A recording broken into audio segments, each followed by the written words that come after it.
Thank you very much. The unusual difficulty that I faced writing this book, and in fact in talking about it, is that it's about a topic whose very existence is being denied. So the question is, what shall we call the it that cannot be named?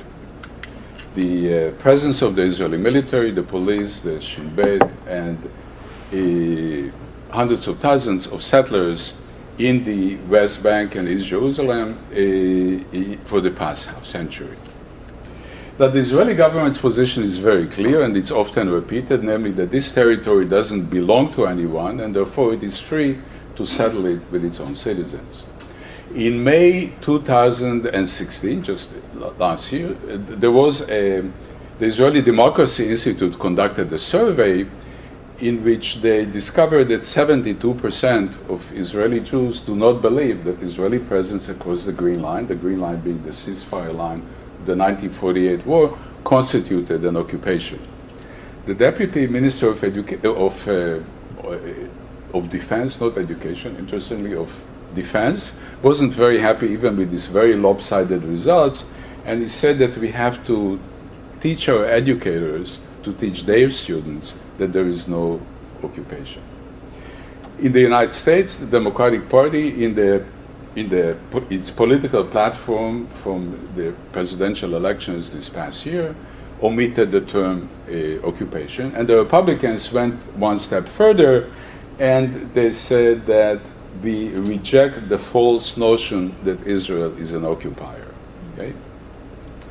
Finally, the newest addition to this list of denials comes from a paper published just a few weeks ago by a research center at Bar-Ilan University, a religious university in Israel, which said, yeah, there is an occupation, but in fact, it's the Palestinians who occupy themselves. Now, the reticence to use the word occupation hasn't always been so strong, and okay. So here's a quote from Prime Minister Ariel Sharon from 2013, in which he very clearly argues that you need to know, you don't need to like the word, but what's happening is an occupation. We hold 3.5 million Palestinians under occupation. I believe it's a terrible thing for Israel and for the Palestinians. It cannot continue endlessly. Do you want to stay forever in Jenin, Nablus, Ramallah, and Bethlehem? I don't think that's right. Okay. Now, we don't usually associate Ariel Sharon with statements such as this. So this is doubly significant, and even more so that he didn't say this in an interview with some foreign newspaper, but he made these pronouncements in front of the Central Committee of the Likud party, the right-wing party that he was leading. It's equally significant that these words belong to the post-Oslo period. Okay? In other words, after Israel already reached the agreement with the Palestinian, with the PLO, established the Palestinian National Authority, and withdrew its forces from parts of the West Bank, okay, from the very cities that he mentions, from Jenin, from Nablus, from Ramallah, from Bethlehem. So for Sharon knew that even though Israel has withdrawn its forces, still the occupation continues in these places. So my first question today concerns the issue of naming. So we saw the formidable lineup of Israel and the United States on the one hand, but there are additional perspectives, and I'm going to call to your attention three major perspectives on this issue of naming, which hold that in fact the term occupation is the right and proper term. Let me start with the first perspective, which belongs to the real experts on the topic, the Palestinians who live in the occupied territories. Okay. Under the occupation, and in fact in many ways this is what the occupation is, the Israeli military employs a toolkit of technologies of domination that applies not only to Palestinians who have been caught or carried out an act of terror, and by act of terror I mean an indiscriminate attack on civilians under the Geneva Convention, but also to others, like their families. And some of these technologies of domination apply to Palestinians as a whole. And I'm going to list 6 such technologies. And one of the interesting features of these this presentation is that the data on which I'm basing the survey of these technologies comes from Israeli NGOs. Many times when you study conflict in a particular country, you have to rely on United Nations resources. But in this case, each of these technologies, so to speak, has a corresponding Israeli NGO set up by Israelis who go out and study, report it, observe it, and provide the data. The first one is the permit system. The permit system used to apply to all Palestinians. It was once pervasive. It still today continues existing in Area C and in Gaza. To give you an example, a student who completes his or her BA at the University in Gaza and would like to pursue higher education has to receive a permit from the Israeli military to leave Gaza. Okay? Or a cancer patient in Gaza who wishes to be treated either in the West Bank or within Israel also needs to get such a permission. A second technology is this. After following Oslo, Israel switched from controlling these territories from within to controlling people's movements from without. And the most visible example or illustration, manifestation of that is the checkpoint. There are checkpoints that are made of concrete, they are permanent, they are large, and there are some that are movable. They come and go from time to time. The effect of these checkpoints, of walls, of ditches in some places, is that they upend people's everyday life experiences. For example, if I wanted to go over to Mira and shake her hand, I can tell you it would take me 5 seconds and maybe 6 steps. But what if this was a checkpoint? Okay, I might have to go out to the door and come in another way. It might take hours. And therefore, time and space that we take for granted in everyday life activity are no longer stable. A third such technology is administrative detention, where people suspected, say, of incitement for terrorism can be in jail for up to multiples of 6 months. There was a recent case in which a Palestinian poet published a poem, and there was this almost macabre court case in which she argued that her poem was misinterpreted, but the literary advisor of the military government said that this was an example of incitement. A fourth example is deportation. It used to be deportation from the West Bank or from Gaza to Jordan and Lebanon. These days it is mostly from the West Bank to Gaza. The next one, the fifth one, falls under the International Convention Against Torture, Cruel, Inhumane, and Degrading Treatment. As you can see, there is no distinction between them. And Israel in 1987 became the only country that officially legalized what is called moderate physical pressure. I'm not saying that other countries don't do that, okay? But in Israel, there was a government decision to allow that, and it consists of things like excessive tightening of cuffs, forceful shaking, sleep deprivation, the frog crouch, the Shabbat position, and various combinations. The reason we know about these techniques is that in 1999, the Israeli Supreme Court struck it down, though it kept it in place for cases of necessity, okay, which is the legal term for what in common parlance we would call a ticking bomb, but has been defined fairly broadly.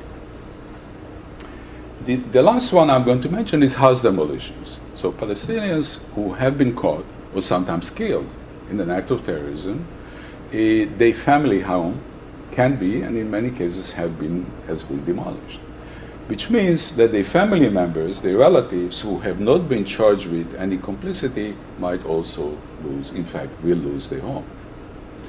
These different techniques add up. Again, to rely on an Israeli source, Uri Savir, who was the former Director General of the Israeli Foreign Ministry, said that almost every third Palestinian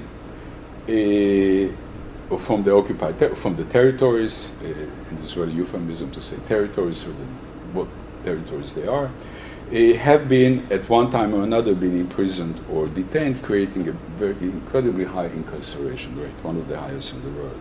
So the everyday life experiences of Palestinians in the West Bank, sometimes in Jerusalem,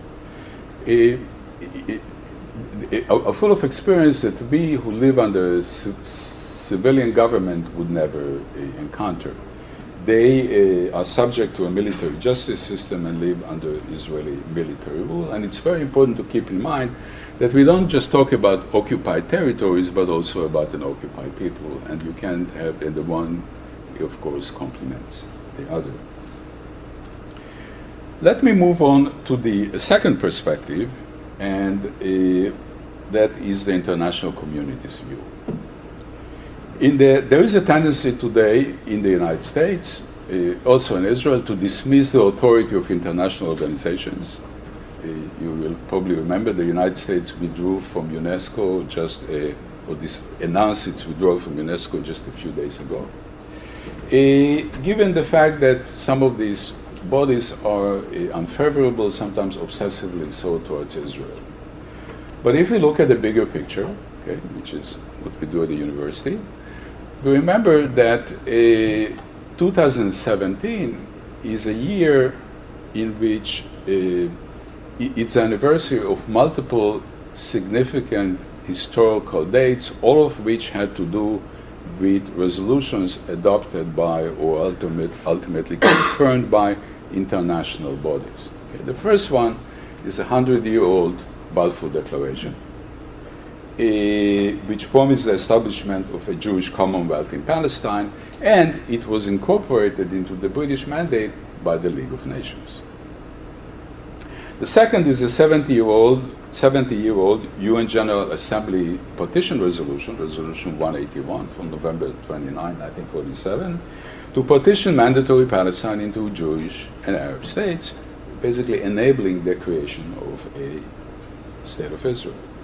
The third one is the 50th anniversary of the 1967 war, but also for Resolution 242, a UN Security Council resolution, which legally concluded the war, and it rejected the Arab-Russian claim of Israeli aggression, and therefore they demand for an immediate Israeli withdrawal. Instead, this resolution stated that there should be an internationally recognized as secure border, in effect recognizing the 1948 borders, the Green Line, as Israel's effective boundary. So when we look at this list, very impressive list, okay, running 100 years, we realize that the Jewish community in Palestine and the State of Israel have been the extraordinary beneficiaries of international bodies and their resolutions. And it would be really in very bad form suddenly to say that these bodies have never done anything good and they are not reliable. So the most recent international resolution, the United Nations Security Council Resolution 2334, from the waning days of the Obama administration, was adopted in December 2016 with 14 votes in favor and one unnamed country's abstention. Now it says Israel's establishment of settlements in Palestinian territory occupied since 1967, including East Jerusalem, had no legal validity, constituting a flagrant violation under international law and a major obstacle to the vision of two states living side by side in security within internationally recognized borders. So this is not just one of the many UN resolutions that are critical of Israel. This established the legal foundation for this criticism, namely that Israel is an occupying power which misuses its position as an occupier. And it calls on states to distinguish in the relevant dealings between the territory of the State of Israel, which the United Nations has no quarrel with, and with what it does in the occupied territories. Now, the third perspective, and this might be the most surprising, the third perspective is the Israeli view. And as I said, it might be surprising because you heard me say at the very beginning that the Israeli government holds that there is no occupation. Okay. Well, that is true, except when it argues a case in front of the Israeli Supreme Court. Okay? So Israel itself views its military presence in the West Bank as an occupation in these legal cases. Let me very briefly take you to law school and present the two fundamental principles of what's called international humanitarian law. Its major document is the Geneva Convention, or the Fourth Geneva Convention from 1949. In this case, the law of belligerent occupation. Okay? And it says, number one, that a country cannot establish sovereignty over territory that it occupied. Okay? This is a radical change from the past, because there used to be something called the right of conquest. Okay? Even Germany conquered Alsace-Lorraine, it could annex it. This is no longer permissible since the establishment of the United Nations and the principle of territorial integrity on which the United Nations Charter is based. The second one is the occupied powers entrusted with the care of the occupied population. They have to attend to their needs. And the third principle emerges directly from the previous two. A belligerent occupation has to remain temporary, because if it wasn't temporary, it would violate the other two principles. And the Israeli High Court of Justice, namely the Supreme Court sitting as a court of first instance, bases many of its decisions on the presumption that the Israeli occupation is temporary.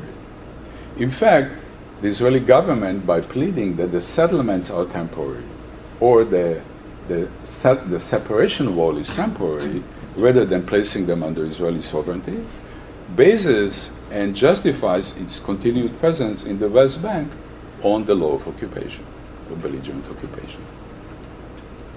Let me take you back to the height of the Second Intifada, March 2002, when the Secretary General of the United Nations at the time, Kofi Annan, called on Israel to end the illegal occupation of Palestinian territories. Illegal occupation.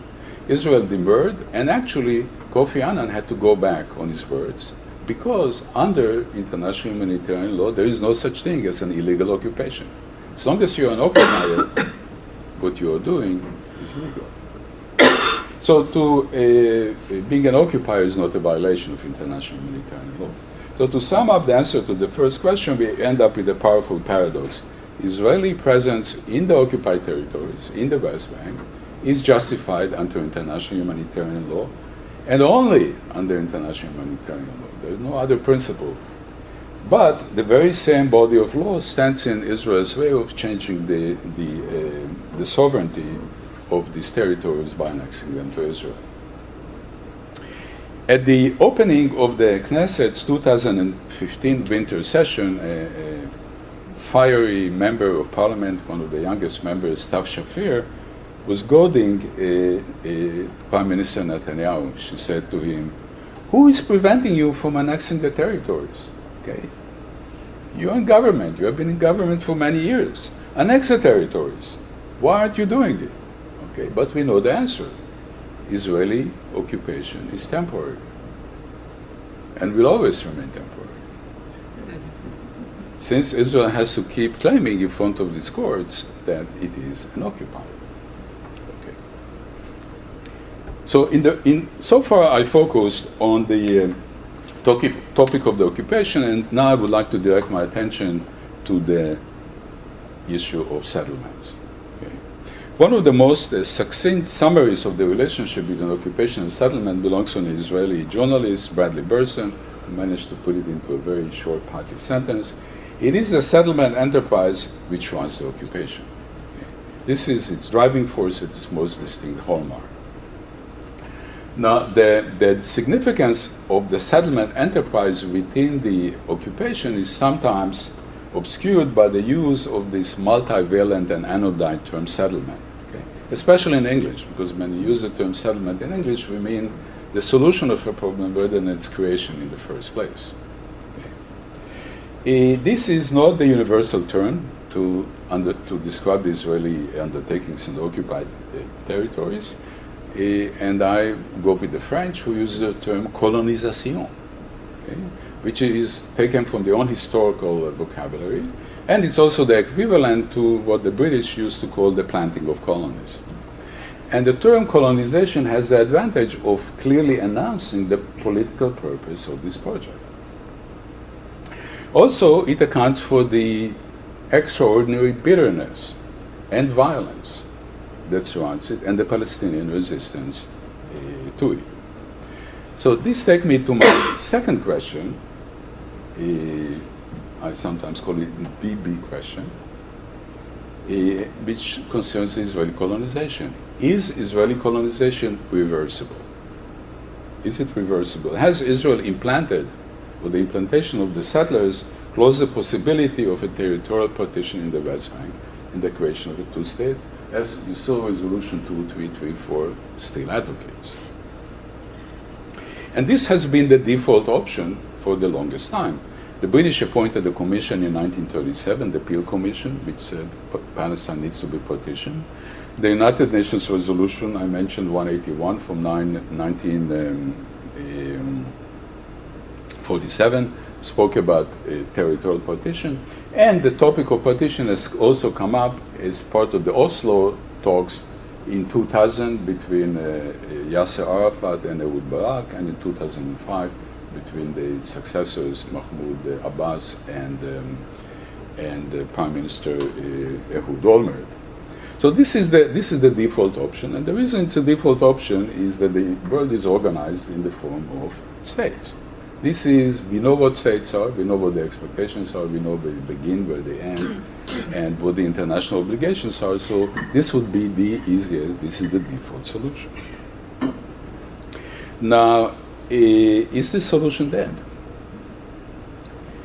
And most people seem to think, there is a consensus around this topic that the two-state solution is no longer viable. There is a range of disagreement. Okay, some people think that it might be in the emergency room. Okay, others think that it's it's in the mortuary already. Okay, some think it might have been it's already laying in the cemetery.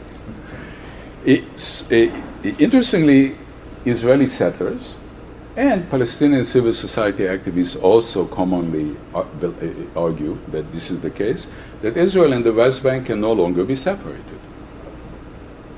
The difference is, whereas Palestinian civil society activists say that if a two-state solution is no longer feasible, the remaining option is a one-state, a single state, one person, one vote situation, possibly with multicultural or binational protections. Whereas the settlers' position, and here I'm relying on a recent pronouncement of the Deputy Speaker of the Israeli Knesset, a person from the religious Zionist party, Bezalel Smotrich, said that the West Bank or parts of it will be annexed, and the Palestinians who live there have three options. They can leave, they can remain as permanent residents, in other words, they can be transformed into immigrants without chance of naturalization, as long as they recognize Israeli supremacy, or they can resist, in which case they are going to be dealt with. Now, sorry, if they resist, they what? Third option? They can resist, in which case they are going to be dealt with by the Israeli military. It was over-enthusiastic, I'm sorry. Just right. Okay. Now, to talk about the settlements, I already pointed out that I don't like the term settlements, but another term that is misleading is the plural term Israeli settlements, because they agglomerate and flatten the diversity of these settlements. This is a map of all of them. Israeli settlements are not cast in a single mold, nor do they follow a master plan. In fact, I would tell you that for Israelis, settlements are as varied as the snow is for the Inuit. Okay? There are distinct Hebrew words to describe different types of settlement, and you can see it from here. Okay? There have been at least 5 types of colonies built in successive waves, each set of colonies creating its own frontier. The first one was a military frontier, the second a religious or messianic frontier, the third one is a suburban frontier, which has 2 subtypes, for secular Jews and one for Orthodox or Haredi Jews. And then there is also a fifth type, so-called outposts, which are not even legal they have not been authorized by the Israeli government. So let's look at the map. Oh, sorry. It's working. Perfect. Okay. The way I would like you to think about the settlements as three columns. This is the first column along the Jordan River. This is the Jordan River. This is the military settlement. It is supposed to be a buffer zone between Israel and Jordan, but it is the furthest away from Israel itself. This is a hot and arid area, and the people who moved there, supporters of the Labor Party, really didn't have to try proving the pioneering zeal very hard, because the Labor Party was already running the country. Okay. Now, when the Likud came to power in 1977, their problem was that they didn't have a settlement. They were not a settler organization. So they relied on religious Zionist settlers, and this is a second column here. It doesn't look exactly like a column because there are a couple of settlements here, and there's a group here, but nevertheless, this is pretty much a column here in the middle of the West Bank in the most mountainous regions. Also the areas where Palestinians reside, where the highest density of Palestinian population is. And the attempt here is to break the contiguity of the settlements. Okay. The third column is adjacent to the green line. I wish this is green, but my publisher couldn't afford it. But they are pretty much in this area. And these are suburban settlements, a kind of quality of life, people moving into the suburbs. And this was so successful that it was extended, and several settlements or towns have been built for Orthodox Jews. And the two largest settlements in the West Bank today are Modi'in Elif here and Beitar Elif. Each one has about 50,000 Orthodox Jews. The fifth one consists of the so-called outposts. The outposts are the second generation settlements of the religious Zionist generation. Again, without the same messianic zeal and dedication, they are fairly small. There's one place when Israel never lost its zeal to settle, and that's East Jerusalem. Okay, this is Jerusalem, and you can see that there are 11 settlements from below and Har Homa all the way up north to the Yaakov, Ramot, and so on and so forth. So this is the old city. This is Arab Jerusalem, and around it there are the Jewish cities where about 200,000 Jewish settlers live among 300,000 Palestinians. Now, if we examine the numbers, then we see, and we look at the first serious Likud plan from 1981, the first comprehensive plan to settle, the so-called Drobless plan. It projected that by 2010, and this is a good date for us to work with because 2010 is already gone. So we can evaluate the effectiveness of this plan. It predicted that by 2000, actually not just predicted, they planned to have by 2010 1.3 million Jewish settlers living in the West Bank, not in East Jerusalem, in the West Bank, among what they anticipated would be 1.8 million Palestinians. Now we have data, and data on settlements is actually very high quality. My numbers come from the civilian administration, coincidentally run by a general. For mid-2016, we know that among the close to 3 million Palestinians who live in the West Bank, there are 405,158 Jewish settlers, okay, who reside in about 126 settlements, and they make up 13.8% of the settler population of the population in the West Bank, meaning the Palestinians still maintain a crushing demographic superiority. Even more important than the absolute numbers here are the trends. Okay. The annual growth rate of the settler population is in decline. Okay? In the 1990s, it was around 10%. In 2009, it was 5.3%. And we know 2017, the number is 3.4%. So for example, in 2016, the settlements in the West Bank grew by 13,206 new Israelis, but also 1/4 of the settlements shrunk. Now, one would expect growth rates to decline as the absolute number goes up. Okay? That's why I have the second chart here, which looks at the composition of the new settler population. Okay? So you can see the number is growing here, but there is one number that is declining, and one number that is rising. So I don't know what I've done, but the solid line is the combination of the other two. One that is declining, one that's rising. The number of Israelis from across the green line is declining. 80% of the new settlers of this 13,206 were already born in the occupied territories. This is natural growth. Their parents are settlers, and so are they. Baby settlers, I guess, settler babies. But Israelis don't move to the West Bank, or in very small numbers. And by the way, 80% of this of the natural growth belongs to these two Orthodox settlements along the green line that I mentioned. The rest of the colonization picture is equally unimpressive. The built-up area of the settlements consists of 2% of the landmass of the West Bank.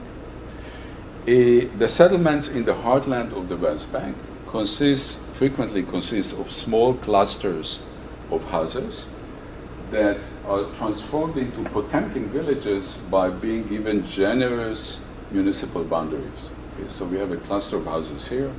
There is a main highway here, or maybe a wadi. On the other side, there's another cluster, but the two are joined in the same municipal area to give the impression that this is one solid, dense settlement. Nor have the settlers sunk economic roots in the West Bank. The majority commute to Israel to be employed. That's why the roads are so important. Those who work in the settlements are usually employed by highly inflated educational and security services. And those who are engaged in agriculture actually employ Palestinians to do the real work. Now, the exceptions to the limited and by now stalled growth of settlements in the West Bank consists of East Jerusalem, or the ring cities around East Jerusalem, which I already mentioned, and of 3 settlement blocks. Settlement blocks are areas that are densely populated. There are one Jewish village next to another town, next to another city. And there are 3 such blocks. One is Gush Etzion, one is south of Jerusalem, one is Givat Ze'ev, and the third one is Modin Eli. Now, this map shows you several additional alleged settlement blocks. One is Maria Adumim, and one is Ariel, which is particularly troublesome because it sticks like a finger into the West Bank, making the territorial contiguity of West Bank impossible. But in fact, they don't add up to densely populated settlement blocks, and I'm happy to talk about them if necessary, if you're interested. The point I want to make is that there have been talks in an advanced stage about a territorial exchange which would allow Israel to annex these 3 blocks and the ring towns around Jerusalem. There was some disagreement over Ariel and one of the ring towns, Har Homa. But this would allow for a 4% territorial exchange, which would allow over 80% of the settlers to remain within Israel and establish a contiguous Palestinian state. This is the land that the Palestinians will receive, south of Gaza here. Gaza has a very high population density. So even these land units will be very significant, and also south of here. So I think this is and according to my calculations, the removal of 27,000 settler households, okay? 27,000. including the town of Ariel, would enable this 4% territorial exchange that I talked about. Now, this is the right moment to tie together my discussion of occupation and settlements. And I would argue that Israel operates in the West Bank, but also in East Jerusalem, under three limitations. The first one is the legal prohibition to violate the principle of territorial integrity by annexing an occupied territory, by placing it under Israeli sovereignty. The second one is that the settlement project has not created the conditions for the annexation of the West Bank, given the demographic ratios. No made it inevitable. The third limitation is Palestinian resistance to the occupation. Palestinian resistance, which has led over time, in this past, especially the past quarter century, to the shrinkage of Israeli control. Okay? As a result of the first Intifada, Israel signed the Oslo Accord, which divided the West Bank into areas A, B, and C. Area A under Palestinian civilian and military or security control. These are the Palestinian towns.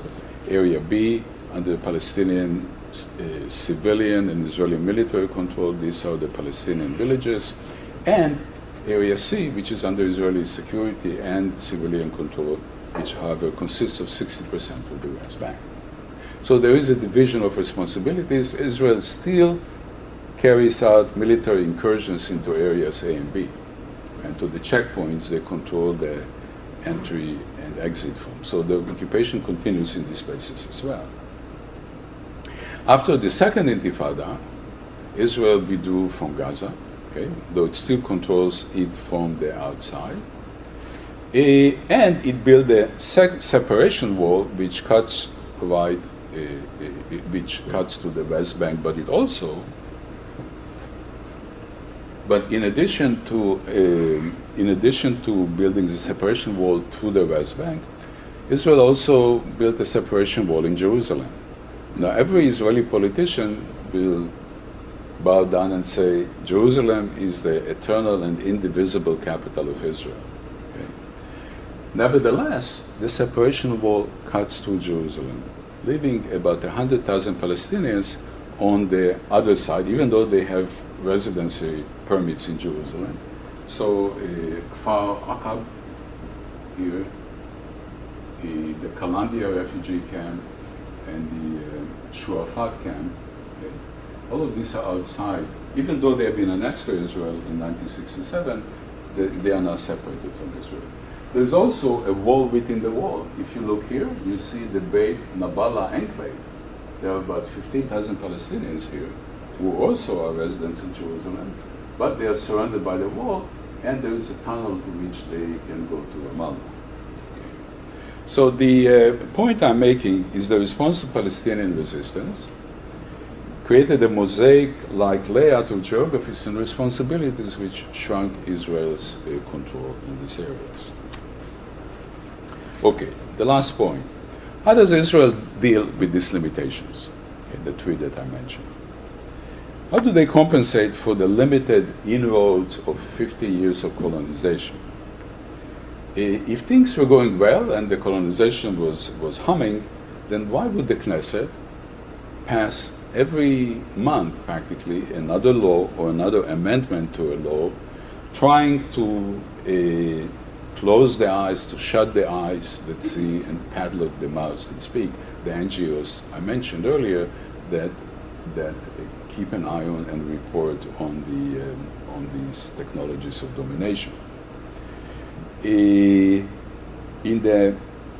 So in the past 2 years, the Israeli Knesset has adopted laws that make it harder to talk about the occupation and openly oppose the colonization.